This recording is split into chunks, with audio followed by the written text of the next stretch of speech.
Il y a quelques dizaines d'années, un cascadeur américain débarque dans un tout petit village de Nouvelle-Zélande.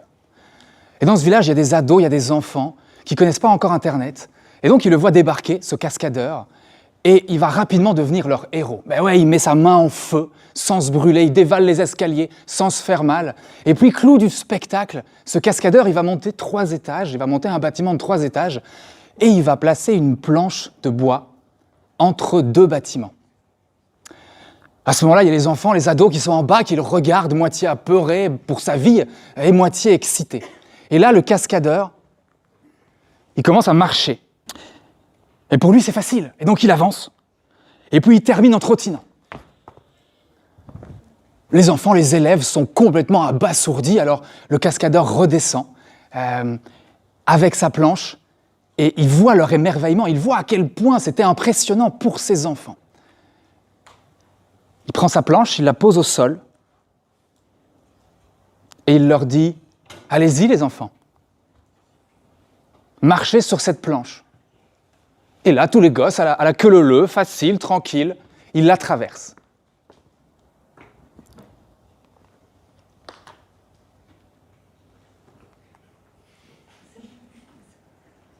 Voilà, bienvenue dans ma vie.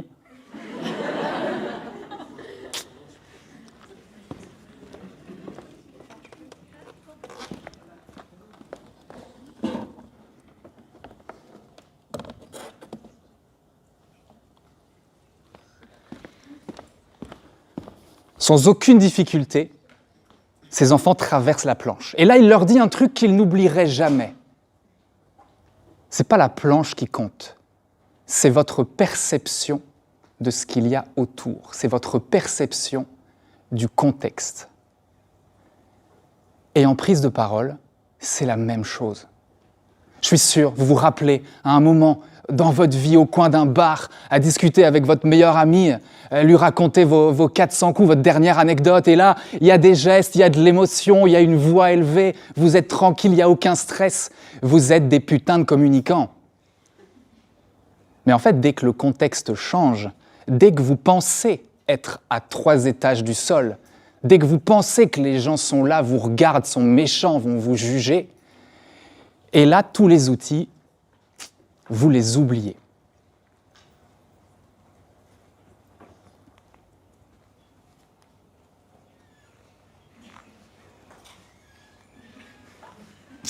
Je vais le faire à l'ancienne. Main libre.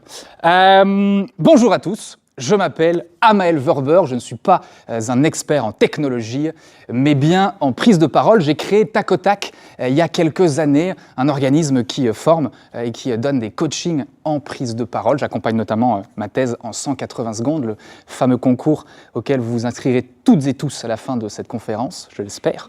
J'ai également créé Improvise, qui est la plus grande école d'improvisation théâtrale de Belgique.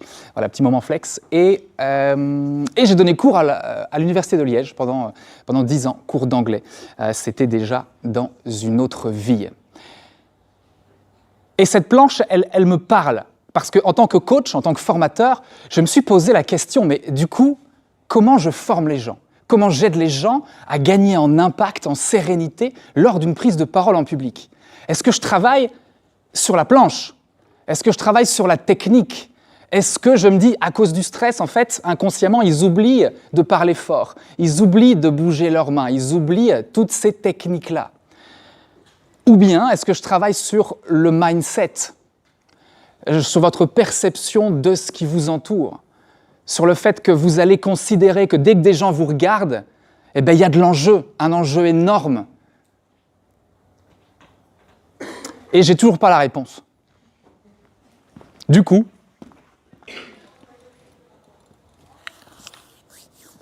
on va faire les deux. J'ai divisé cette conférence en 2 grandes parties. La première, on va voir toutes les techniques, les outils concrets que vous pouvez utiliser pour avoir plus d'impact, pour vous sentir mieux lors de prises de parole en public. Et dans la deuxième partie, on verra comment est-ce qu'on peut jouer sur ce mindset, sur cet état d'esprit pour tenter de gagner en sérénité. Ok, on va reprendre. Et je vais le faire à la main. On a tout essayé, malheureusement. Les zappettes. Aucune zappette ne fonctionne cet après-midi. Voilà. Shit happens, comme on dit. Première partie donc sur les différents outils, les différentes techniques. Et moi, j'ai coaché beaucoup de gens ces dernières années, une centaine de personnes en one-to-one. Et je me disais, le coaching individuel, c'est génial parce que je vais pouvoir m'adresser aux individualités de chacun, comprendre quels sont leurs problèmes, d'où ils viennent, comment je peux faire pour eux les aider. Et puis, je me suis rendu compte, avec pas mal de surprises, que globalement, les gens ont les mêmes problèmes en prise de parole. Okay. J'ai extrait les 3 principaux qui concernent également mon expérience dans ma thèse en 180 secondes. C'est vraiment les 3 trucs et astuces qui vont aider le plus de gens à gagner en confiance, en impact lors de prise de parole. Et la première chose, c'est que vous parlez trop vite. Dès que vous êtes en situation de stress, c'est normal, votre rythme cardiaque augmente. Et donc, il y a de la nervosité qui va commencer à se faire ressentir. Et donc, vous allez avoir envie de terminer beaucoup plus vite et rentrer chez vous, parce qu'en fait, tout ce qui vous importe, c'est de dire votre message le plus vite possible, et puis de vous barrer. Hein? En temps normal, vous parlez trop vite, mais sous pression, c'est encore pire. Hein? Parler vite, ça veut dire, mon focus, il est sur mon message. J'ai un truc à dire et je m'en fous de qui est en face, et je m'en fous si c'est reçu ou pas. Mais en fait, le focus, vous devez le mettre sur l'autre. Pourquoi vous voulez parler avec impact? Pour impacter. Impacter qui? L'autre. Les gens qui sont en face, c'est eux qui comptent. Bien plus que votre message ou que vous-même. Et quand vous bombardez comme ça rapidement, qu'est-ce que ça fait dans le cerveau de l'autre? Ça fait ouf, c'est dur, je ne comprends pas tout, c'est beaucoup plus difficile à processer. Et donc, votre message a beaucoup moins de chances d'avoir de l'impact parce qu'il va avoir moins de chances d'être compris. Et en plus, ça montre des signes de nervosité qui vous rend moins crédible. J'aime bien utiliser la métaphore de l'entonnoir. Vous allez voir, il y aura plein de métaphores cet après-midi. Vous êtes des gens intelligents. Il y a forcément plein de choses qui se passent dans votre esprit à la seconde. Je ne voudrais pas être dans votre tête, vraiment. Et on a tendance à vouloir tout balancer. En fait, vous devez recréer un filtre entre votre flux de pensée et votre flux de parole. Super, je sais quoi dire pendant la prochaine heure 30, mais calmos, parce que mon but, c'est que ça rentre dans vos têtes. Je veux vous impacter. Ralentissez. Alors, pour ralentir, vous pouvez simplement mettre de la conscience dessus. Juste vous dire avant toutes les prises de parole, ralentis coco, tout va bien. Vous pouvez également apprendre à mettre des pauses. Un des mots les plus fréquents, ce sont ces fameux « parce qu'on a un débit rapide, qu'on a plein de trucs à dire, et donc dès qu'on a la moindre hésitation, on dit « et puis après on a de nouveau une idée, super, et donc on continue, et puis c'est une catastrophe. Remplacez les « par des pauses et ralentissez votre débit. Vous pouvez aussi augmenter votre articulation, améliorer votre articulation. Et ce qui est génial, c'est que si vous ralentissez votre débit, votre articulation, elle va s'améliorer. Si vous articulez plus, si vous faites des mouvements plus grands avec votre bouche, eh bien votre débit va diminuer. C'est une sorte de cercle vertueux. Si vous avez conscience que votre articulation n'est pas bonne, vous tapez dans ChatGPT, fais-moi un petit programme de 5 minutes de musculation buccale tous les jours pendant 2 mois. Il va vous pondre ça très très bien et vous n'avez plus qu'à faire votre petite musculation de la langue et de la bouche tous les jours, quelques minutes, à faire quand vous êtes seul, parce que c'est la loose ultime, vous allez voir ces exercices, mais vous allez voir, ça fonctionne. Et donc ensuite, vous allez pouvoir faire des mouvements beaucoup plus grands avec votre bouche, tout en étant très confortable. Ça fera de moins en moins mal. Comme la muscu, au début, ça va faire un peu mal, c'est normal.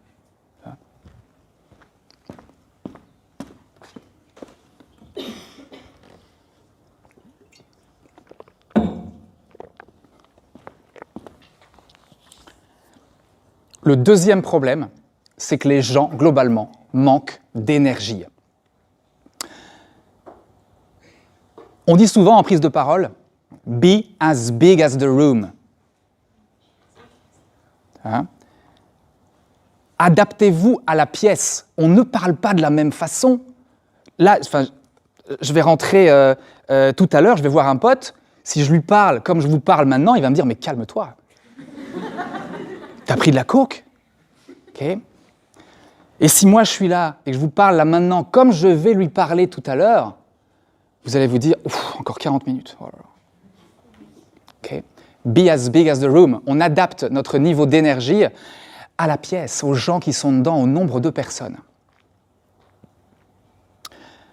Avoir de l'énergie, c'est important, de nouveau, parce que le focus, c'est l'autre. Nous, ce qu'on veut, c'est impacter l'autre, c'est qu'il nous écoute, qu'il nous comprenne. Et donc, vous allez devoir obtenir leur attention. J'ai été traumatisé durant mes études, ici, à l'Université de Liège. J'ai fait des études de Germa et j'avais un prof, alors plein de mauvais profs, hein, qu'on se le dise, mais ouais, je balance, je m'en fous.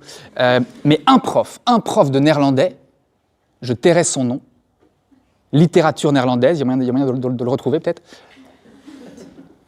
Il arrivait en cours, alors on n'était que 10, hein, forcément, qui étudie ça, mais il s'asseyait et il lisait son syllabus d'un ton monotone, sans faire d'effort. J'ai tenu 1 heure. Je me suis barré à la pause et il ne m'a jamais revu, si ce n'est en première session, deuxième session également.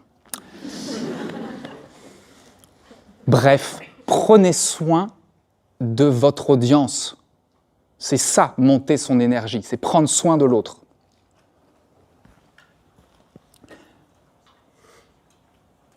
Imaginez, parce que là vous êtes en train de vous dire, mais que fait cette photo de bowling sur l'écran ? Imaginez, on est vendredi soir, et avec vos potes, hein, c'est votre activité du vendredi soir, imaginons, hein, on est au bowling, vous avez sûrement mieux à faire. Et là, sur votre droite, il y a les boules de bowling.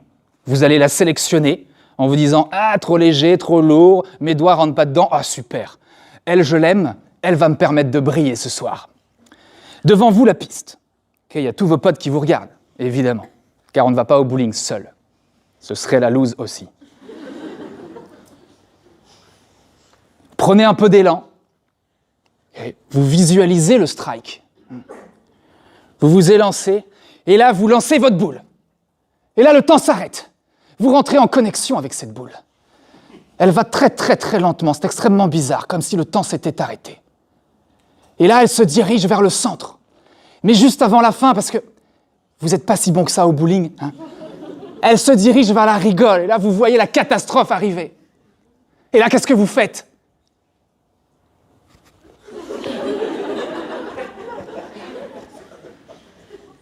Et évidemment, ça ne marche pas.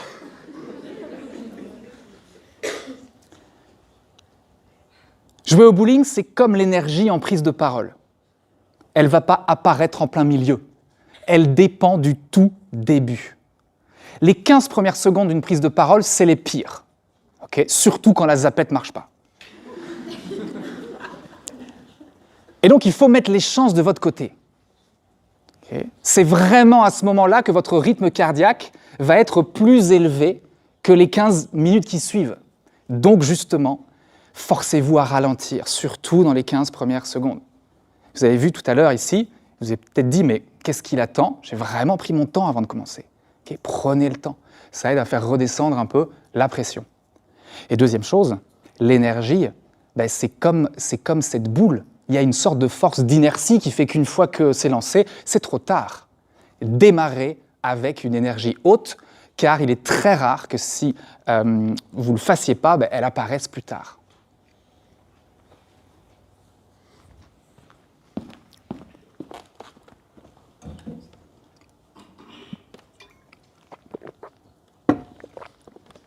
Alors, c'est bien beau de vous dire augmenter l'énergie, mais c'est quoi l'énergie ? Comment on fait concrètement ? Voici quelques clés. Le volume. Parlez plus fort. Les gens peu sur deux, les gens peu confiants, ou les gens confiants qui, à un moment dans leur discours, sont un peu moins sûrs de ce qu'ils sont en train de dire, on a tendance à diminuer le volume quand on croit moins en ce qu'on dit. Comme si on voulait cacher ça. augmenter le volume pour gagner en crédibilité et augmenter votre énergie. Les gestes. Alors c'est marrant, les gestes, parce qu'il y a eu une étude où ils ont mis des aveugles de naissance, donc les mecs, ils n'ont jamais vu, ils n'ont jamais rien vu. On les met ensemble et on leur dit « faites connaissance, parlez, communiquez ». Ils bougent leurs mains. Okay, donc c'est en nous, en fait. C'est dans notre ADN. On est programmé pour communiquer avec nos mains. Et au coin du bar, vos mains, vous les utilisez sans aucun problème avec votre meilleur ami. Mais à 3 mètres de haut, à 3 étages de haut, sur cette planche, là, c'est autre chose. Et c'est là qu'on va avoir tendance à croiser, à mettre ses mains dans le dos, à mettre ses mains dans les poches. Toutes ces postures qui ont pour objectif de protéger vos mains parce que vous ne savez pas trop où les mettre.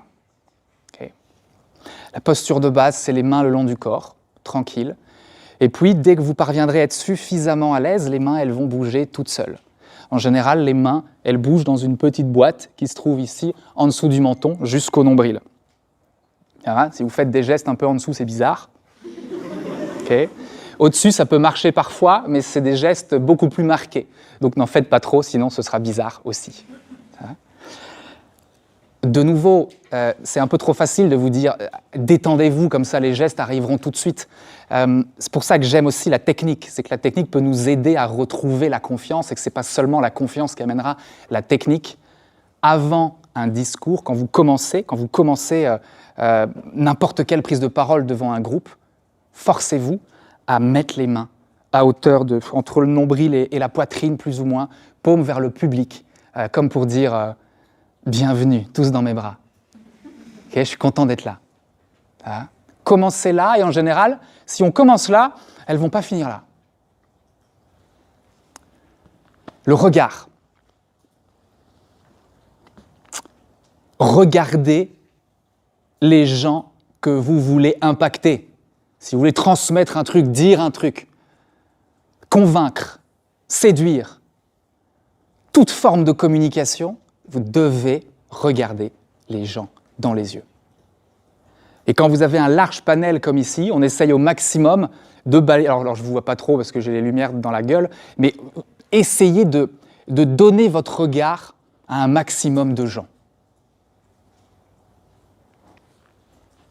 Les émotions. Alors vous n'êtes pas comédien, c'est plus facile pour moi qui fait de l'impro maintenant depuis 13 ans, mais vous n'avez pas besoin d'être comédien. Juste considérez que votre émotion de base, ça doit être le neutre pétillant. Voilà, ceux qui m'ont eu en coaching reconnaissent. Soyez pas neutre, c'est triste. Okay. Faites semblant d'être content d'être là. Okay. Alors neutre pétillant, c'est pas « Ouais, salut les gars, ça va, super !» Non. Neutre pétillant, c'est léger sourire, léger contentement, légère joie. Neutre, mais pétillant.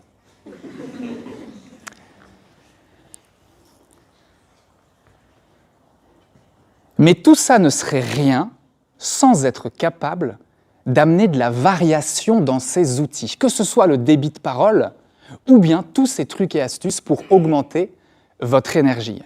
Et oui, si vous avez une énergie débordante tout le temps, les gens vont sortir avec un mal de tête. Si vous avez une énergie basse tout le temps, les gens vont s'endormir. Okay. Si vous parlez vite tout le temps, ça ne va pas le faire. Si vous parlez lentement tout le temps, ça peut être un peu risqué aussi. Amenez des moments de contraste, amenez des moments de variation. Et c'est mon troisième point.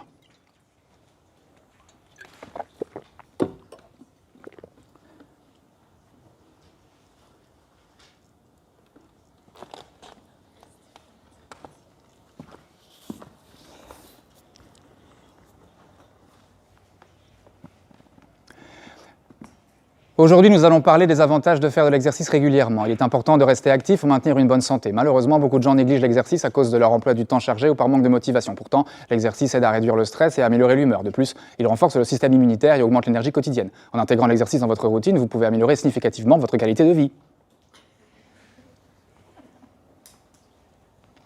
Je suis fier de moi, j'ai bafouillé tout à l'heure quand j'ai répété.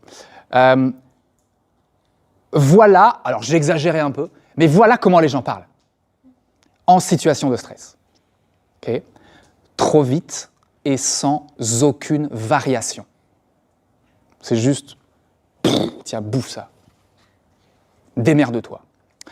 Et j'aime bien utiliser la métaphore nouvelle métaphore, la métaphore du fichier Word. Parce qu'en fait, à l'écrit, c'est facile pour nous de savoir ce qui est important, d'utiliser Word, de mettre du gras. Pour signaler au lecteur, on prend soin du lecteur, on se dit « Ah, pour qu'il comprenne mieux ce paragraphe, déjà, je vais mettre un espace avant, un espace après. Comme ça, il sait qu'il n'y a qu'une seule idée. Oh, dans ce paragraphe, il y a un mot qui est plus important qu'un autre, et donc je vais le mettre en gras. Oh, à ce moment-là, il y a un petit effet un peu comique, je vais le mettre en italique. Oh, le titre, c'est le plus important, j'ai envie qu'il retienne ça, je vais augmenter la police. » Tout ça, on le fait sans aucun problème à l'écrit. Parce qu'évidemment, on n'est pas sur une planche avec des gens qui nous regardent à 3 étages de hauteur. On est tranquille, chez nous, devant notre ordinateur. Eh bien, il faut apprendre à refaire tout ça, mais à l'oral. Comment on fait à l'oral pour mettre du gras? Comment on fait à l'oral pour mettre de l'italique?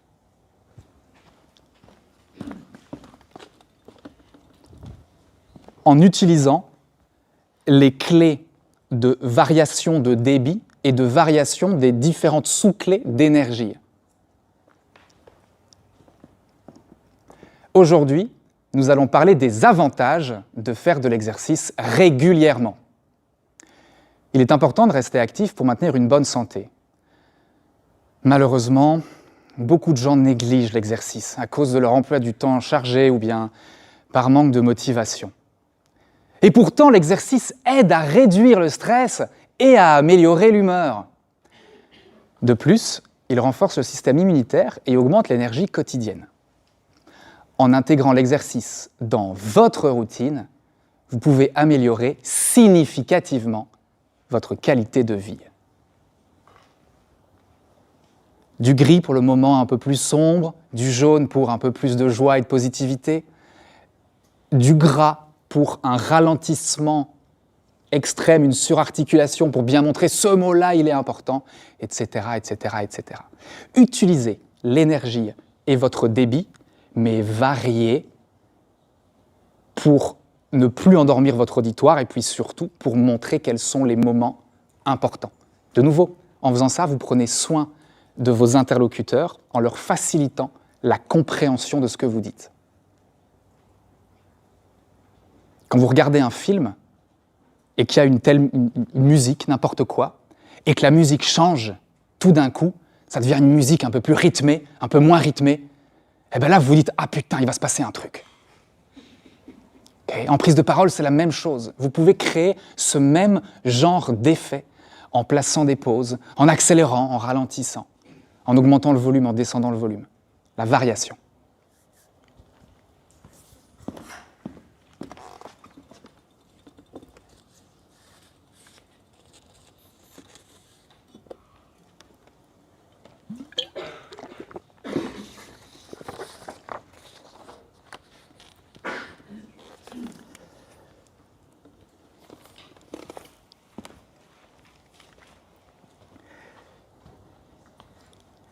On attaque la deuxième partie, le mindset. Pourquoi est-ce que les gens ont si peur de parler en public? Il paraît même que c'est la peur numéro 1 dans le monde. Ah, j'ai du business. Pourquoi tant de gens ont peur de ça? Eh bien, principalement par peur du jugement de l'autre. Les moments de prise de parole sont des moments où vous avez une ou plusieurs paires d'yeux rivés sur vous.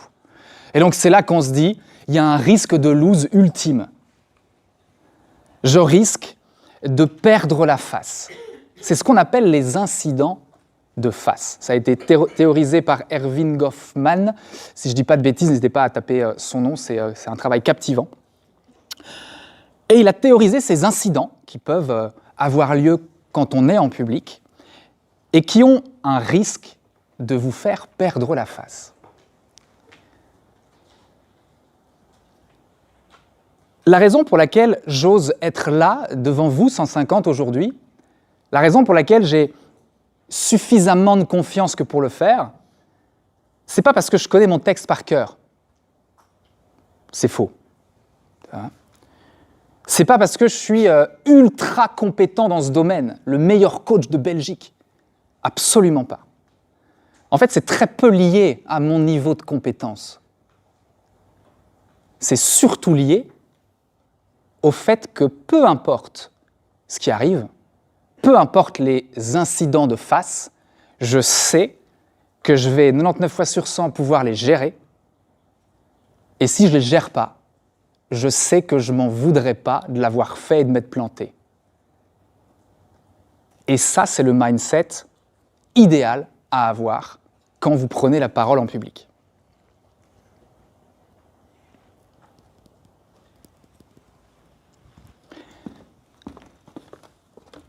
La règle à respecter en tout temps, quand vous prenez la parole en public, si vous voulez avoir de l'impact et garder votre assertivité, la confiance que vous dégagez,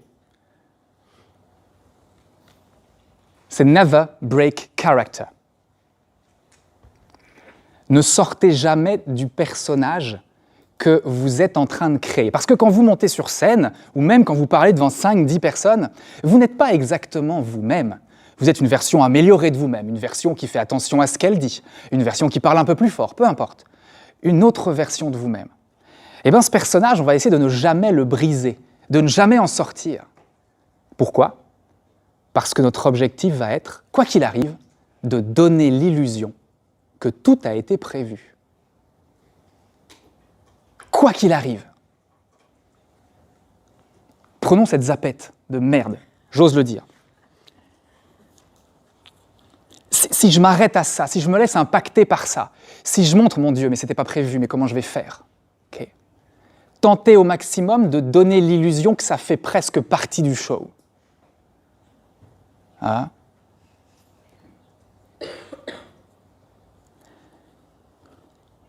Pour concrétiser ça et vous donner quelques trucs et astuces, je vais vous raconter une petite anecdote. Quel âge vous me donnez ? Ben pourquoi ça se marre ? Je vous écoute, hein, c'est une vraie question. 32. 37. Combien ? 39 ? 35 ? 32 ? 33 ? Bon, globalement, un peu en dessous de mon âge, sauf là-bas. Je retiens. J'ai 36 ans. Voilà, j'avais juste envie de vous donner mon âge. Non. On m'a toujours donné moins. Okay. Et quand j'avais 23 ans, c'était pire, parce que j'avais pas de lunettes. Okay. Ah, voilà. Non. J'avais pas de lunettes, pas comme maintenant, hein, pas un poil, 60 kilos, bref, on m'en donnait 18. Et donc, quand j'ai commencé ma carrière à l'Université de Liège, à 23 ans, je commençais à donner cours à l'UNIF, mes élèves, ils avaient entre 18 et 20. Okay. Et donc, quand j'entrais dans une classe, ce qui se passait, c'est qu'on me regardait, l'air de penser, mais qu'est-ce qu'il fait derrière le bureau du prof ? Viens t'asseoir avec nous. C'est pas là le banc des élèves. Okay. Ça m'est déjà arrivé dans le couloir avant le premier cours, en attendant que le prof ait fini, d'être là avec les élèves et qu'on me tutoie en me disant ah, ça va, je te connais pas, tu viens d'où ? Et donc je réponds évidemment, comme si j'étais un élève, puis après il me voit là, et puis il est mal à l'aise, et puis voilà, c'est trop cool.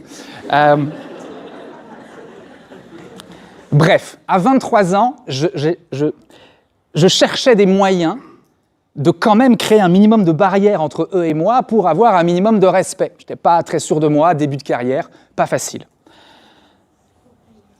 Et donc je mettais notamment les vestes en velours côtelé de mon grand-père qui me vieillissaient un peu et qui me donnaient l'illusion d'avoir un peu de statut, ce qui n'était pas le cas du tout. Un jour, je leur parlais de dictionnaires et je leur disais « mais vous utilisez encore des dictionnaires papier ?» Alors là maintenant, ça vous semble ridicule, 10 ans après, mais là, il y en avait encore qui le faisaient. Okay. Et donc je leur disais, mais arrêtez de perdre votre temps à aller traduire les mots du français à l'anglais dans un dictionnaire papier, ça va vous prendre tellement de temps, vous n'allez pas le faire de toute façon. Utilisez des dictionnaires en ligne, comme par exemple Word Reference. Et je leur ai expliqué ça. Sur Word Reference, en plus de pouvoir traduire les mots, c'est gratuit, eh ben, il y a un forum. Et sur ce forum, vous allez pouvoir poser toutes les questions que vous voulez, mettre des groupes de mots, des phrases, même des choses plus complexes. Et il y a des gens qui n'ont que ça à foutre, qui vont vous répondre gratuitement. bénévolement. Est-ce que c'est pas merveilleux? Et je leur montre, je leur fais la démonstration, je projette mon écran.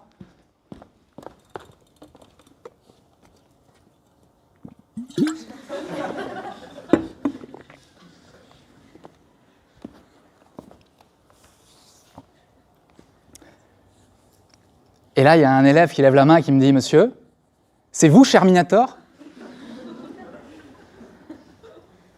Pour ceux qui n'ont pas la référence, Sherminator, c'est un personnage dans American Pie, une comédie américaine vulgaire, débile, drôle, hein, très sexuelle. Et Sherminator, c'est probablement le pire des personnages. C'est un gamin de 15 ans, puceau, pas de meuf, geek, ridicule, et qui se fait appeler il dit qu'il est un robot sexuel venu du futur. Monsieur, c'est vous, Sherminator? Incident de face. OK. Et là, il n'y a qu'une seule technique. Il n'y a qu'une seule possibilité pour bien vous en sortir dans ce genre de situation. Bon, déjà, faites attention à vos pseudos, hein, mais bon. Assumez. Assumez. Vous ne pouvez pas y échapper. Si vous n'entendez pas la question, si vous passez à autre chose, en plus vous allez être un peu nerveux, vous allez vous dire « Oh mon Dieu, merde ». Et donc le present perfect continuous, ça ne marche pas. On va vous voir en difficulté, vous allez perdre en crédibilité. Okay. Dans tous les cas, je pense avoir perdu un peu en crédibilité, hein, qu'on se le dise. Mais votre but là, c'est de minimiser. Assumez, reconnaissez. Okay. Assumez ne pas être un être parfait. Alors, je ne sais plus exactement ce que j'ai dit à ce moment-là, c'était vraiment au tout début de ma carrière, c'était il y a plus de 10 ans. Mais je dois avoir dit un truc comme ça. Alors ouais, c'est moi, Sherminator. J'aurais dû tout vous avouer en début d'année. Mais en fait, je suis un fan invétéré d'American Pie. Voilà, ça a fait toute mon adolescence. Juste, j'adore. N'hésitez pas à m'offrir des stickers, je sais pas. Vous assumez. Et puis vous passez à autre chose. Ça les fait marrer. Et ça leur montre que vous n'avez pas ce statut surpuissant que vous ne parvenez pas à maintenir. Mais j'en dis déjà trop, on en reparlera tout à l'heure.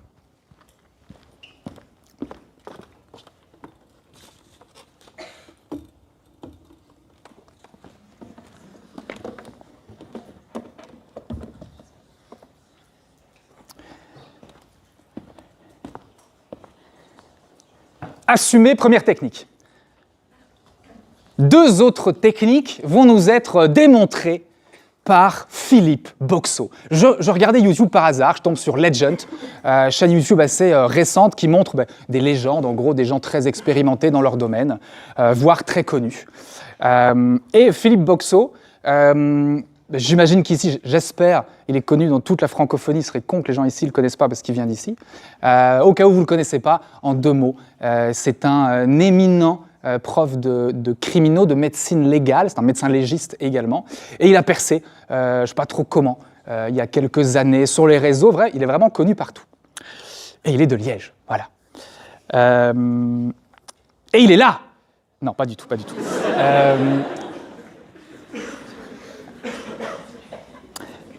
Et Philippe, à un moment, je l'appelle Philippe, et Philippe, à un moment donné, il va faire une erreur. Alors, c'est clairement pas un incident de face à la hauteur du Sherminator juste avant, qu'on se le dise, mais ça reste une erreur. Une erreur comme on en fait tout le temps quand on parle en public.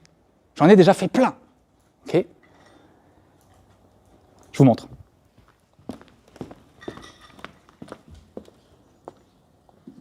« 24 heures, c'est fait. Et puis après ça, t'as les bactéries. » Vous entendez bien? Parce que ouais, les baffles ne marchent pas non plus, du coup, le micro est posé sur mon baffle. 4 heures, c'est fait. Et puis après ça, tu as les bactéries de putréfaction qui commencent à travailler à l'intérieur du corps, qui commencent la putréfaction du corps.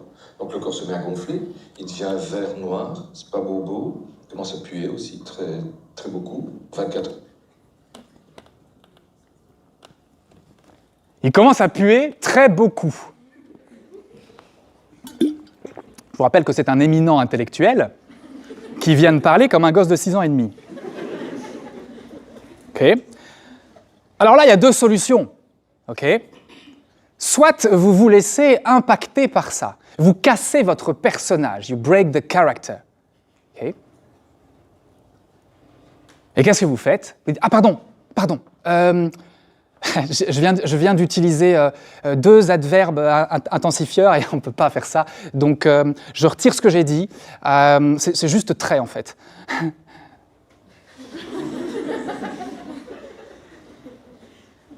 Ou bien, vous faites ce qu'il a fait. Vous continuez comme si de rien n'était. Et donc, dans la gestion de ce genre de situation, c'est à vous de voir. Est-ce que vous vous prenez un Sherminator dans la gueule? Dans ce cas-là, vous ne pouvez pas continuer. Okay. Clairement, il y a un problème à régler. Okay. Ou alors, ce sont des petites erreurs, des petits détails. Et parfois, je vois des gens perdre leurs moyens parce qu'ils n'ont pas dit ce qu'ils avaient en tête. Mais ce que tu as en tête, personne ne le sait, à part toi. Voilà. Philippe Boxall ne s'est pas contenté de continuer. Il a utilisé une autre technique. Masterclass de Philippe Boxall.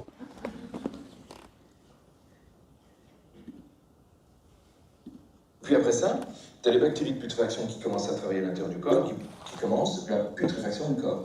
Donc le corps se met à gonfler, il devient vert noir, c'est pas beau, il commence à puer aussi très beaucoup, très beaucoup.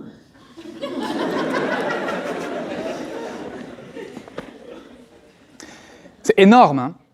C'est pas simplement dire « j'assume, je m'en fous, je continue ». C'est que j'assume tellement, je suis tellement OK avec le fait de m'autoriser, de contourner les règles grammaticales de temps en temps, parce que je suis Philippe Boxall. Philippe fucking Boxall. Okay. Et donc, il va presque renforcer l'erreur, l'amplifier, pour montrer qu'il reste dans le personnage, il est toujours dans la performance, et il garde son assertivité et son impact sans diminuer son statut et ce qu'il dégage en termes de confiance. Merci Philippe.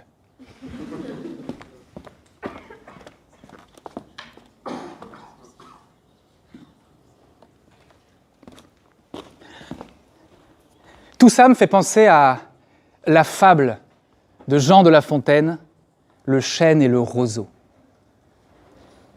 Je vous la fais en 2 phrases, si vous manquez de culture. J'ai dû aller la relire. Je me la pète là, mais je la connaissais pas trop non plus. Il y a un chêne, bien ancré, droit, fort, beau, grand. L'être de lumière, la perfection. Humble de sa personne, qui se fout de la gueule du roseau. Petite merde. Et puis il y a une tempête. Je vous fais vraiment très résumé. Et puis il y a une tempête. Grosse tempête. Et qu'est-ce qui se passe? Le chêne droit manque de flexibilité et il se casse. Alors que le roseau, petit mais flexible, avec la tempête, il penche beaucoup mais il ne casse pas et il reviendra à sa position initiale. N'essayez jamais de vous construire un statut public de grand chêne. C'est intenable. Vous allez vous mettre une pression démesurée. Acceptez votre statut de roseau. Vous êtes des êtres imparfaits. Vous avez des névroses. Vous regardez American Pie. Vous êtes bourré de défauts. Prenez pas personnellement. Acceptez d'être un roseau, acceptez d'être flexible et d'assumer vos erreurs. Il y a quelques années encore, quand je donnais encore cours, je donnais cours en médecine. Et en médecine, les élèves, ils arrivent souvent en retard. Bon. Pas de critique personnelle. Une observation. Et quand un élève arrive en retard, il ouvre la porte, il me regarde, il s'excuse, désolé, monsieur Werber, pas de problème, et moi je le laisse rentrer, aucun souci, tant qu'il s'excuse. Mais quand il ne s'excuse pas, Ils rentrent comme ça, puis ils essayent de se faire discret pour pas déranger quand même, mais ils ne s'excusent pas, moi ça me dérange quand même. Donc autant qu'ils s'excusent. Et donc, je m'adresse à eux et je leur dis « Emmanuel, t'es en retard ?»« Ouais. »« T'es désolé ?»« Oui, bien sûr, désolé, oui, je suis désolé d'être en retard. »« Ok, super. » Ça me met les pendules à l'heure. Ça me permet quand même de leur dire « Bon, le retard, c'est ok si vous excusez, mais n'en faites pas une habitude, ça me dérange quand même un peu. » Puis un jour, je suis arrivé en retard.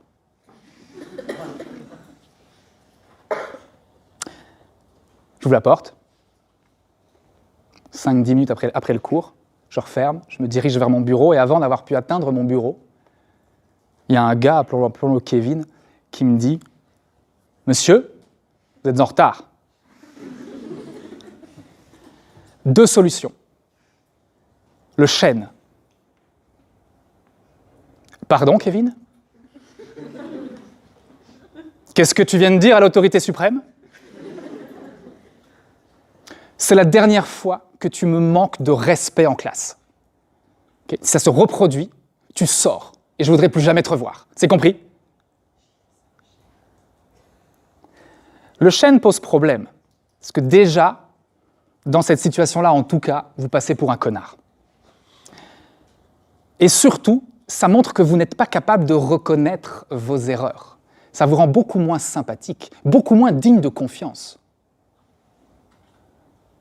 Ne soyez jamais un chêne. Le roseau. Qu'est-ce que j'ai fait ? Monsieur, vous êtes en retard. Vous avez raison, monsieur Kevin, je suis vraiment désolé. Mon bus, je viens encore en bus, mon bus a eu un petit souci, donc j'ai eu un peu de retard. Voilà, ça n'excuse rien, je suis vraiment désolé. Est-ce que je peux quand même donner cours ? Okay. C'est ça le roseau. Vous rentrez dans le jeu. L'erreur n'est qu'un prétexte de communication.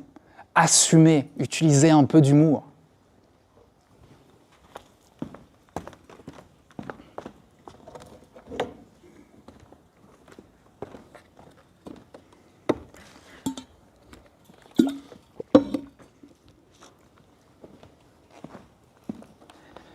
Gérez vos émotions. Tentez de montrer au max, de ne pas montrer. Tentez de cacher vos émotions négatives que vous pourriez montrer en cas d'attaque. Que ce soit en cas de Sherminator ou en cas de très beau coup. Okay ? On ne le montre pas.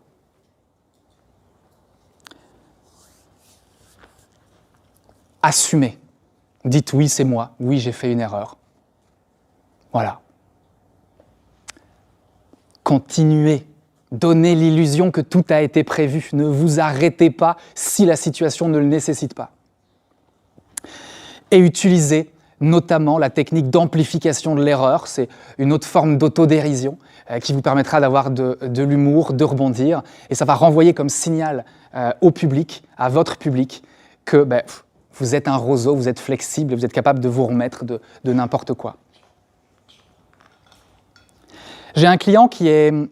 que je vois régulièrement et qui est chercheur, qui régulièrement, dans sa vie, doit parler devant des collègues pour montrer ses recherches.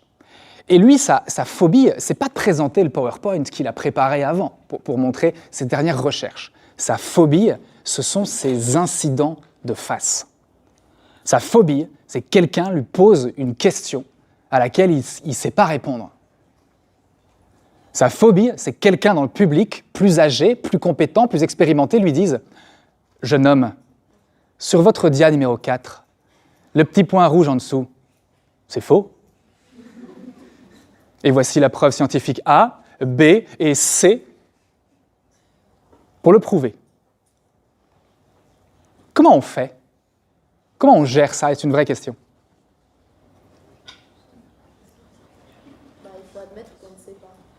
Admettez que vous ne savez pas. Par exemple, je ne connais pas la réponse à votre question, vous pouvez utiliser la technique du remerciement. Ça marche bien, ça vous aide aussi à être dans une énergie positive, même si à l'intérieur vous vous dites quel emmerdeur. Okay. Merci beaucoup pour votre question, qui va me forcer à faire des recherches, puisque voilà, je ne connais pas la réponse. Par Par contre, comptez sur moi pour vous envoyer un email dans une semaine avec une réponse complète, monsieur. Hein? Technique que j'utilisais quand on me demandait, monsieur, comment on dit névrose en anglais? Voilà. Et donc, il y a plein de fois, mes élèves me coinçaient avec des mots de vocabulaire que je ne connaissais pas. Et donc, j'apprenais sur le tas avec eux. Si à ce moment-là, vous êtes un grand chêne, en vous disant passons au present perfect continuous, puis en pensant à vous chercher pour ne pas avoir la loose et trouver le mot, ça ne marche pas. Ça marche pas. Okay? Assumez. Dites je sais pas et c'est OK. Autre chose, autre technique, qu'est-ce qu'on peut faire d'autre?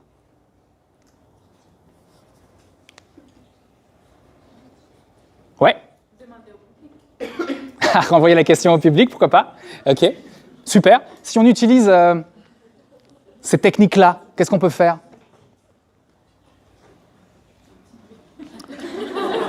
J'ai pas entendu.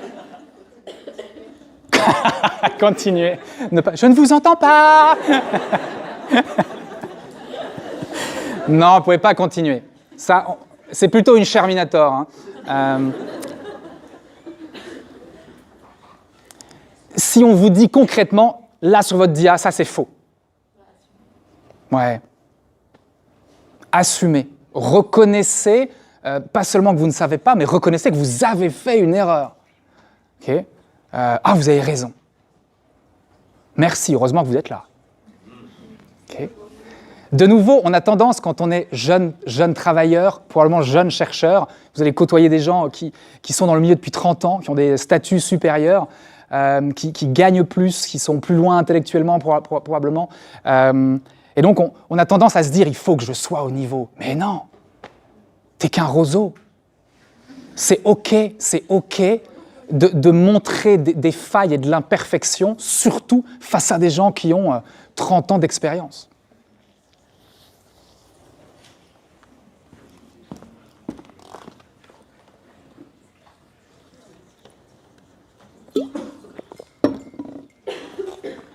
Dans la première partie, on a vu 3 outils concrets qui vont vous aider à gagner en impact et en assertivité lors de prise de parole. Vous allez parler moins vite, vous allez développer votre énergie, utiliser des outils comme le volume, les gestes, les émotions, et puis surtout varier tout ça. Dans la deuxième partie, on a vu qu'il fallait tenter au maximum d'être un roseau, d'être flexible, d'accepter que parfois le vent souffle et qu'il va falloir se pencher un peu. Okay. De cette façon, vous serez sûr de ne jamais casser et donc vous allez gagner en confiance durant ces prises de parole en public. Vous serez plus assertif. Quoi qu'il arrive, vous serez capable de vous en sortir. Mais alors, c'est bien beau tout ça, mais on pourrait ne jamais se revoir. Là, vous allez être lâché dans la nature, de nouveaux ateliers aujourd'hui, nouvelles conférences demain, puis on ne se reverra jamais. Probablement. Qu'est-ce que vous pouvez faire concrètement pour faire que tout ça ne reste pas des idées, des vagues souvenirs dans votre tête? Vous pouvez passer à l'action. Et la façon la plus simple de le faire, c'est d'identifier vos problèmes. Je suis sûr, dans ce que j'ai dit aujourd'hui, il y a au moins 2-3 trucs qui vous parlent. Vous vous dites « Ouais, ça, je suis nul. Ça, je peux travailler, ça. » Okay. Concrètement, demain, vous pourriez vous lever en vous disant « Aujourd'hui, je vais placer de la conscience sur le fait de parler moins vite dans toutes mes interactions. Chérie, peux-tu me passer les Kellogg's, s'il te plaît ?» Faites ça tout le temps. Okay. Vous allez le faire consciemment au début, vous allez devoir y penser, utiliser de l'espace cérébral, l'espace neuronal, j'en sais rien. Et puis ensuite, ça pourrait devenir inconscient. Vous deviendrez inconsciemment compétent. Et ça, vous pouvez le faire tous les jours.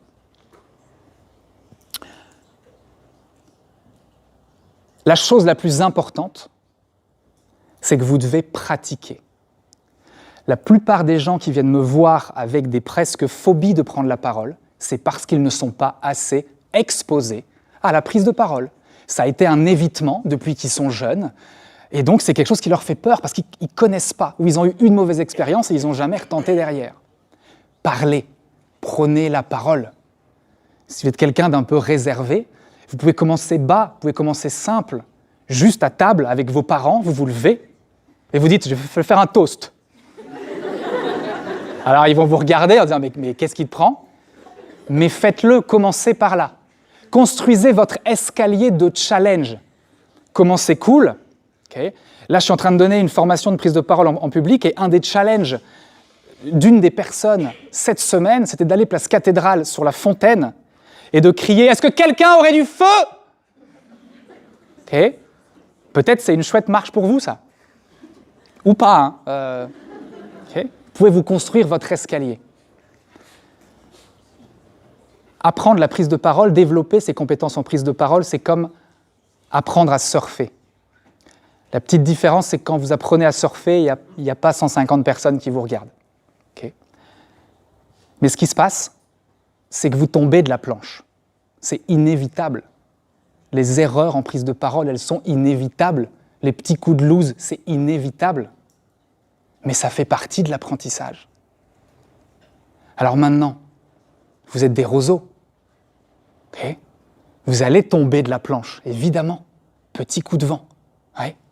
Puis vous allez sourire, déjà parce que vous êtes fiers d'avoir tenté, vous êtes fiers de l'avoir fait. Et puis surtout, le plus important, vous allez regarder votre planche et vous allez remonter. Merci.